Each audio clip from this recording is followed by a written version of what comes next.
University మంచి భవిష్యత్తు కోసం తెలుగు విద్యార్థులు ఇష్టపడే యూనివర్సిటీ. కాల్ 9059052378 9059052379.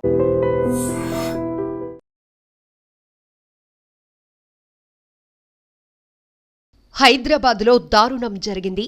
ఇద్దరు కన్నబిడ్డలను ఓ తల్లి అతి కిరాతకంగా వేట కొడవలతో నరికి చంపింది. అల్లారు ముద్దుగా పెంచిన తన చేతులతోనే 2 పసి హృదయాలను ఛిద్రం చేసింది. తర్వాత తాను బలవంతంగా ప్రాణాలు తీసుకుంది. కఠిన యావత్ ప్రపంచాన్ని నివ్వెరపరిచిన ఈ దారుణ ఘటనకు అసలు కారణాలేంటో చూద్దాం. పిల్లలకు చిన్న గాయమైతేనే తట్టుకోలేని కన్నతల్లి తన చేతులతోనే మరణ శాసనం రాసింది. అల్లారు ముద్దుగా చూసుకుంటున్న 2 కొడుకులను వేట కొడవలితో నరికి చంపింది.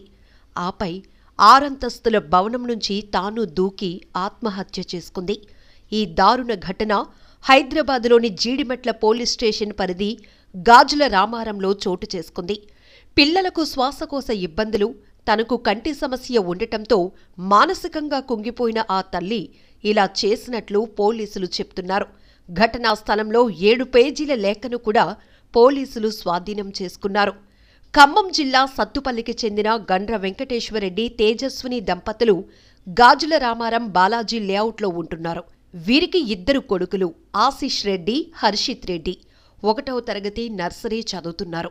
వెంకటేశ్వరరెడ్డి ఫార్మా ఉద్యోగం చేస్తుండగా తేజస్వినికి కొంతకాలంగా కంటిచూపు సమస్య ఉండటంతో మానసికంగా ఇబ్బంది పడుతోంది. ఆశిష్, హర్షిత్ ఇద్దరికీ శ్వాసకోశ సమస్య ఉంది. ప్రతి 3-4 గంటలకొకసారి ముక్కు ద్వారా చుక్కలు వేయాలి, లేకపోతే శ్వాస తీసుకోవటానికి చాలా ఇబ్బంది పడతారు. ఈ విషయంలో భర్తతో ఆమెకి నిత్యం గొడవలు జరిగేవి. గురువారం భర్త డ్యూటీకి వెళ్లిన తర్వాత మధ్యాహ్నం పిల్లలు ఇంటికొచ్చారు. ఈ విద్యా సంవత్సరంలో స్కూల్కి కూడా అదే ఆఖరి రోజు, వారి జీవితానికి కూడా అదే చివరి రోజైంది.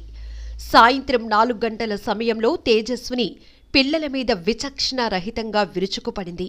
వేట కొడవలితో పిల్లల తల, మెడభాగంలో దారుణంగా నరికింది. ఆశిష్ అక్కడికక్కడే ప్రాణాలొదిలాడు. తర్వాత తాముండే అపార్ట్మెంట్ 6వ అంతస్తు నుంచి దూకి ఆ తల్లి ఆత్మహత్య చేసుకుంది. కేకలు విన్న ఇరుగు పొరుగువారు తేజస్విని ఫ్లాట్లోనికి వెళ్లి చూసి కొన ఊపిరితో ఉన్న హర్షిత్ను హాస్పిటల్కి తరలించేలోపే ప్రాణాలొదిలాడు. భార్య, పిల్లల మరణంతో వెంకటేశ్వరరెడ్డి కన్నీరు మున్నీరయ్యాడు.